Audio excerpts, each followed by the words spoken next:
Three Utah hockey clubbers are on their way to represent Team USA. We'll tell you who they are. Plus, Robyn's got a Tucson AHL playoffs update on today's Locked On Utah Hockey Club podcast.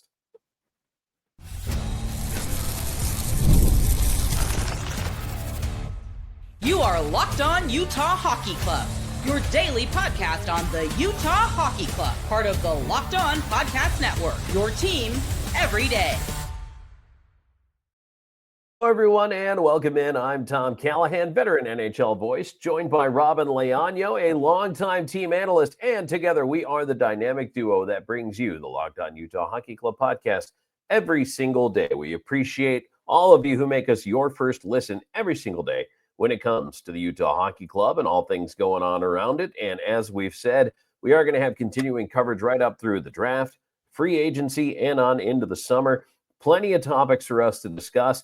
And today, big news coming out of the Utah Hockey Club locker room. 3 members of the team on their way to represent the United States at the World Championships. And of course, the Tucson Roadrunners, the baby hockey clubbers, I guess, for now, until we get a team name. They are in the Calder Cup playoffs, and we're going to talk a little bit about that too. But Robyn, really, I mean, big news. And of course, you know that I felt like there should have been one guy at least in this group representing USA at Four Nations. However, it has been announced today that Clayton Keller, Logan Cooley, and Michael Kesselring will represent the United States at the 2025 IIHF World Championship. So congratulations to them. And Robyn, obviously, it's a feather in the cap of absolutely anyone who's chosen to represent their country. And to have 3 guys going from Utah is huge.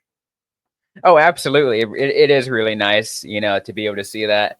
I will say this, Tom, a lot of people give the IIHF World Championship a lot of crap because it literally runs alongside the Stanley Cup playoffs. Essentially, it's if you didn't make the Stanley Cup playoffs, you're representing your country maybe at the World Championships. But you know what? I think it's still worth it. A lot of still the best players in the world still get a chance to be a part of that.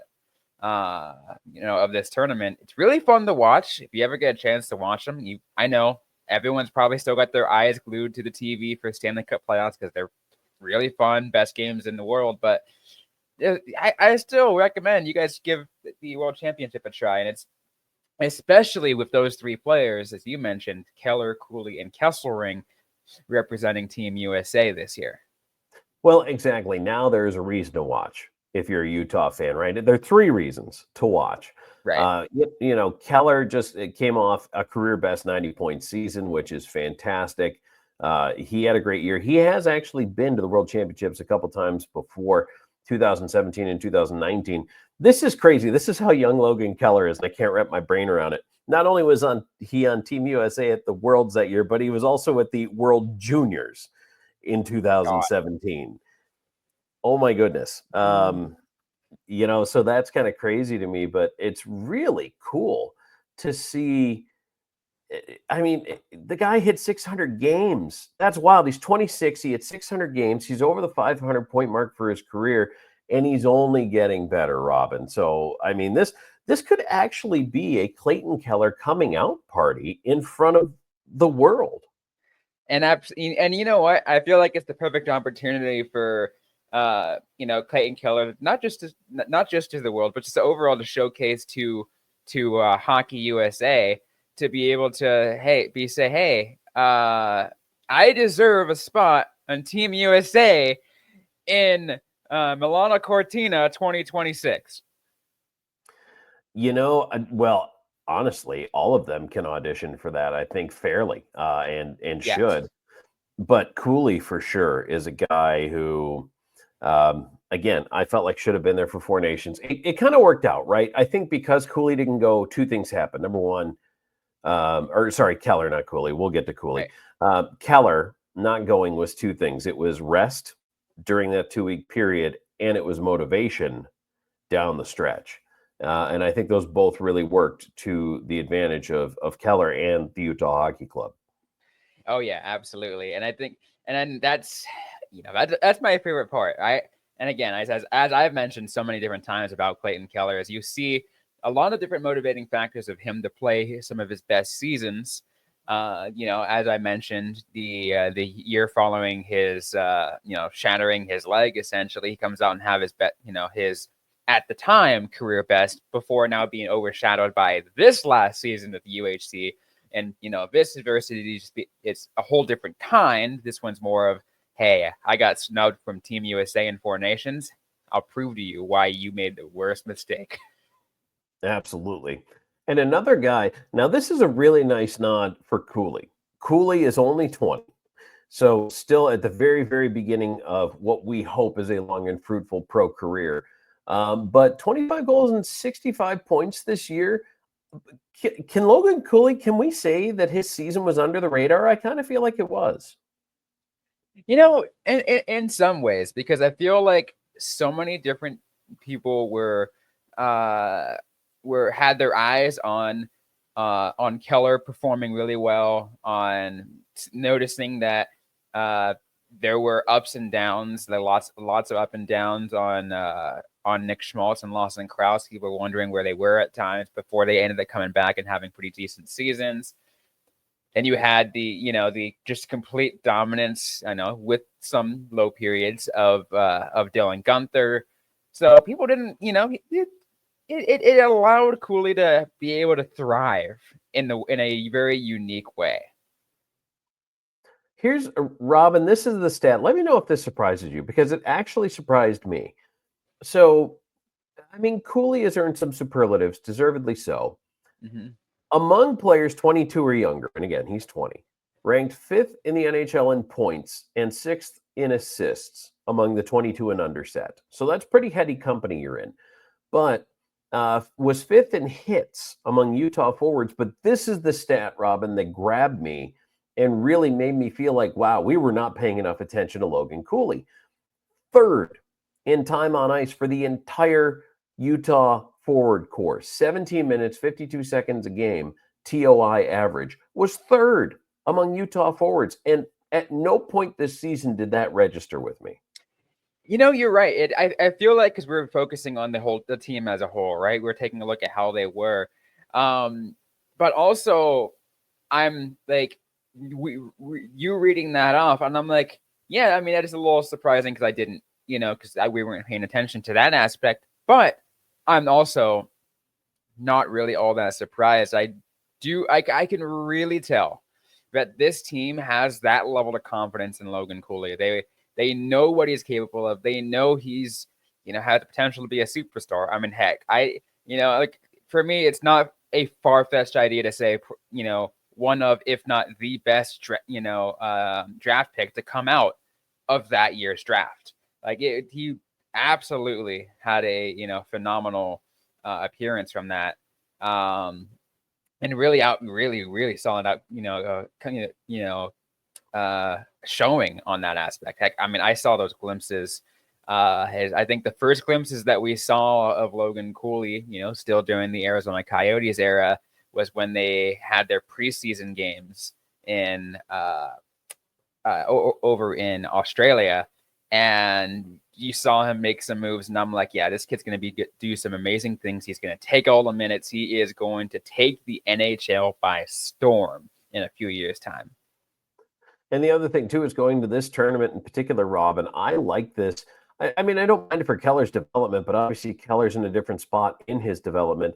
But for Logan Cooley to go into the best on best among, men at the Worlds, I think is a tremendous responsibility, first of all. But second of all, again, could be maybe even better than trying to go through a Calder Cup playoff run, or, I mean, anything short of a Stanley Cup playoff run. This might be the best possible experience to accelerate his growth.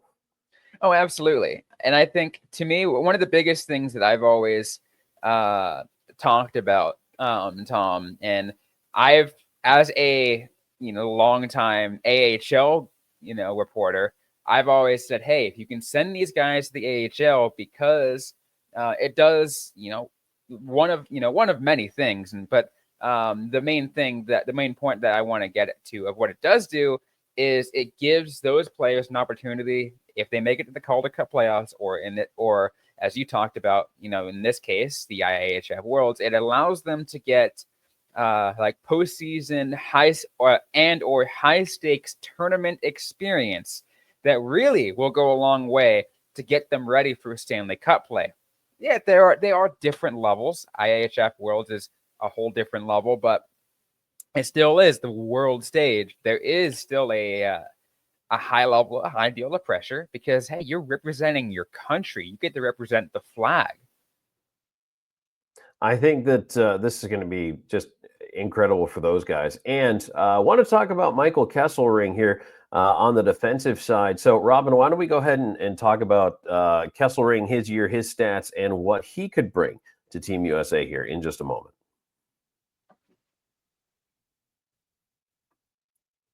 And today's show is brought to you in part by FanDuel. Well, the NBA playoffs are here, and FanDuel is giving new customers an incredible way to get in on the action. Right now, when you join FanDuel and place your first $5 bet, you'll get $250 in bonus bets if your bet wins. I love how FanDuel makes it easy for you, whether it's picking your favorite team or diving into the player props. And I know Robyn loves diving into the player props, and now has kind of got me looking at player props, whether it's three-pointers or steals, assists. You want to bet somebody's going to get an over-under in a certain category, maybe drop a triple-double. FanDuel has so many ways to bet your favorite player props. Plus, after the game tips off, you can combine those live prop bets into a same-game parlay, and that's your chance to win big. Don't miss out. Head to FanDuel.com and claim your $250 in bonus bets today.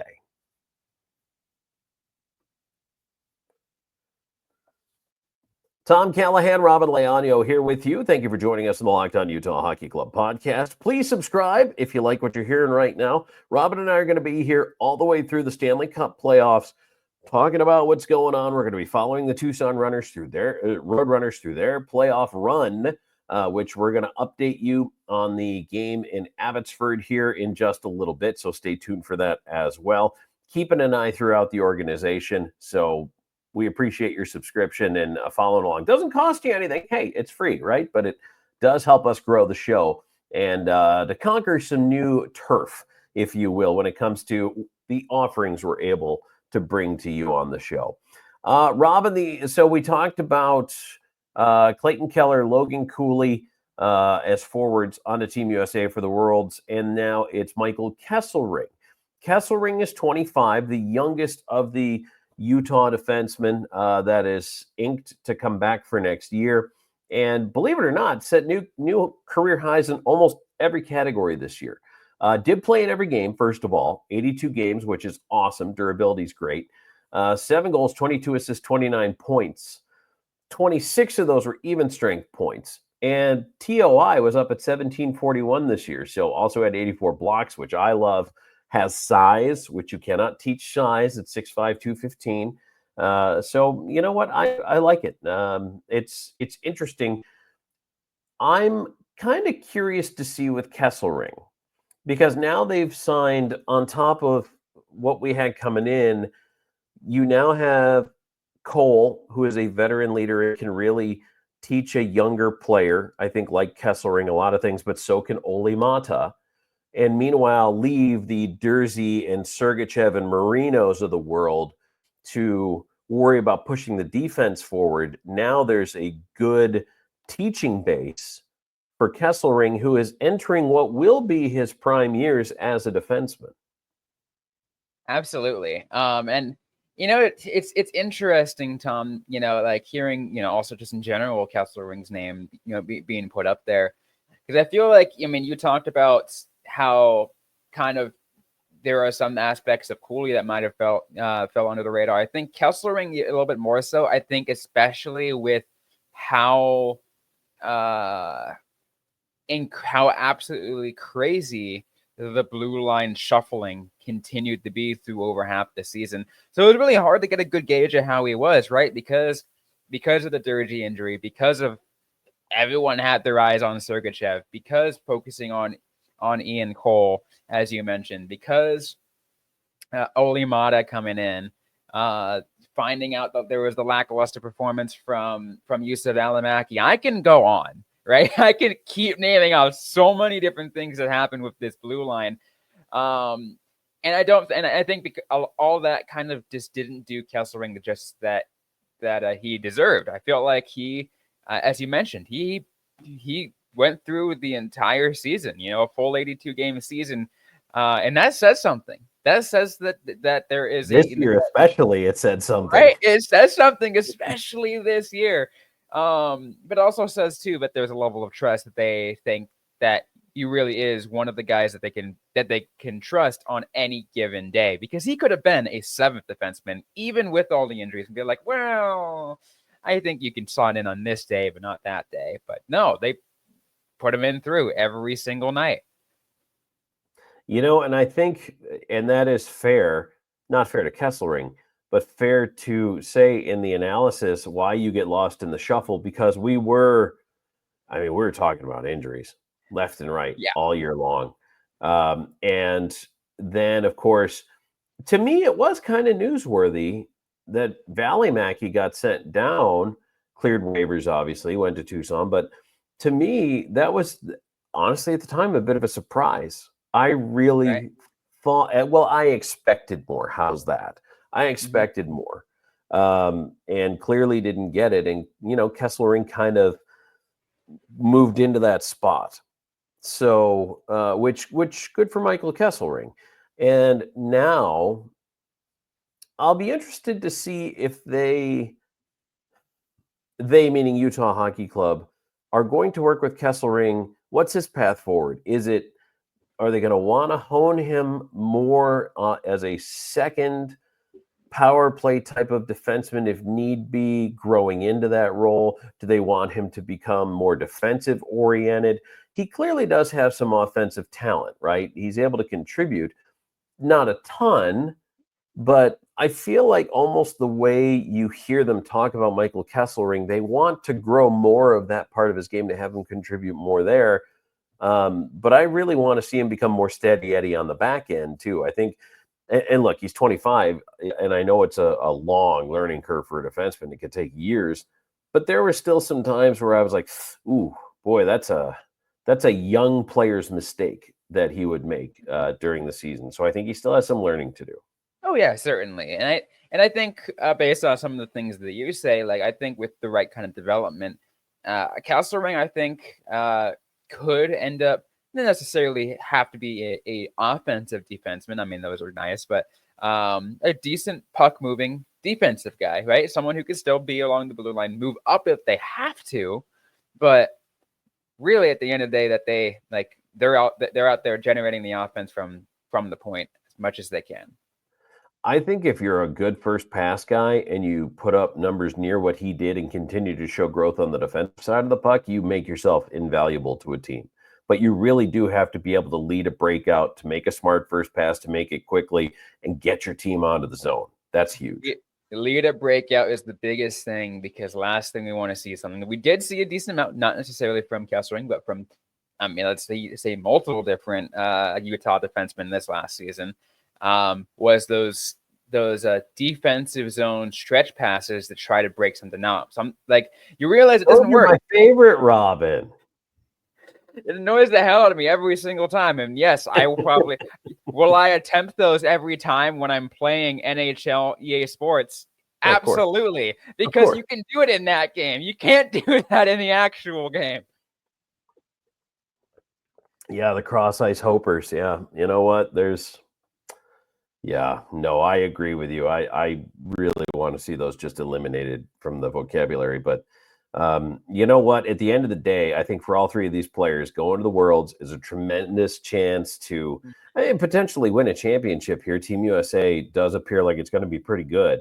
But also, Robyn, just the growth that can occur. And all these players are young. I mean, the old man is Keller at 26. So 3 very young players still with a lot of hockey in front of them, heading over for what could be something that will be not only a fond memory in their career, but something that really helps put them ahead. Absolutely. And I think maybe if anything too, those players are like or roommates over at the at Worlds, and they bond a little bit more because they know that they're already teammates, and they're in the NHL level. So I'm like, hey, let's strengthen that bond a little bit more. It's not that Kesselring is necessarily left out of this one, but especially between Keller and Cooley, because those are two players who I really expect to see on the same line moving forward. Well, and not that we weren't going to cover the World Junior or the World Championships, but now we have a real reason to stay completely on top of what's going on for Team USA here. So this is going to be huge. Oh, 100%. So that'll be a lot of fun. All right. Robyn and I are going to talk a little American Hockey League update. The Tucson Roadrunners have made the postseason. Their first round series is underway against the Abbotsford Canucks. We're going to talk about that when we come back. Today's episode brought to you by Monarch Money. Ever check your bank account and wonder, where did all my money go? Between dining out and online shopping and entertainment, it's easy to lose track. That's where Monarch Money comes in, your personal CFO, giving you full visibility and control over your finances. Monarch Money isn't just a budgeting app, it's a complete financial command center. You can track all your accounts, investments, and spending in one place, so you can stop managing your money and start building wealth. When I started using Monarch Money, I really realized how much I was spending on food delivery. So now I budget and a lot smarter and save more. I've actually changed the way I get food delivered. So now it's all that, and it made things a lot easier. So, but now I can focus on, hey, where I can actually spend, pay my bills and do that and not get behind. It really allowed me to do that because it has all-in-one convenience. So I don't have to take a look at multiple different apps, between my savings accounts, between credit card accounts, between all that. It really just puts everything in one. It makes it so much easier. Take control of your finances with Monarch Money. Use the code LOCKEDONNHL at monarchmoney.com for 50% off your first year. That's Monarch Money, code LOCKEDONNHL for half off your first year. Tom Callahan and Robyn Leaño back here with you on the Locked On Utah Hockey Club podcast. Thank you so much for joining us. Hey, if you like what you hear right now, not only I trust you have already subscribed, but please tell your friends about the show. If they're longtime everyday listeners and they maybe kind of strayed when the team went to Utah, you know who you are. Now's your chance to jump back on board. It's okay. We accept you with open arms. Or if you're a brand new listener and, hey, maybe this year was your first year and you said, you know what, I'm going to become an everydayer. We appreciate you being here, being part of the coverage, and we always look forward to continuing to grow the show. Robyn, before I talk about the American Hockey League lead in here for the Tucson Roadrunners in their series against the Abbotsford Canucks, there was another announcement by the Utah Hockey Club today in that they announced the signing of forward Michael Kuntz to a one-year, two-way contract. He's 24, had 35 points and 12 minutes in penalties in 49 games with HC, I'm going to not say this right, HC Olomouc of the Czech Extraliga. So, by the way, which are all career highs. So, 6 foot, 187-pound forward actually led his team in assists and points. So, plus 22, not too shabby. He was fourth among all Czech Extraliga skaters. So, potentially a player to keep an eye on here. Maybe a guy who can come over and be an impact player in the future. Might see in a Tucson uniform. Speaking of which, how's that for a segue as the Roadrunners right now in the quest for the Calder Cup against the Abbotsford Canucks. And game one got underway Wednesday night. Robyn, I had a chance to watch some of this. I'm not going to lie to you. I got excited because Abbotsford was really good during the regular season. It was 1-0 Abbotsford. And then late in the period, the first period, Hunter Drew tips that shot in for a goal. Beautiful We're tip. tied at 1-1. And Robyn, I had hope. I did too.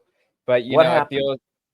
feel, I'll say this, Tom, it feels like the woes of the Utah Hockey Club followed the Tucson Roadrunners in this playoff, as in where the second period they just almost like they seemed like they fell asleep. They kind of ended up having a lot of miscommunication. A lot of things went wrong, in which the the Abbotsford Canucks end up scoring 3 unanswered goals, all in the in the second period, and it felt like things were just falling apart at that point. Now, Tom, Tucson did come back almost, right? There was I think they did get at least, I think, 1 goal later in the second period to make it 4-2. And then I think like 5 minutes left, 4-3, one more goal out there. And how about this? With about 30 seconds left, it appeared that I believe there was a like a penalty shot awarded to Utah that didn't end up getting end up converting.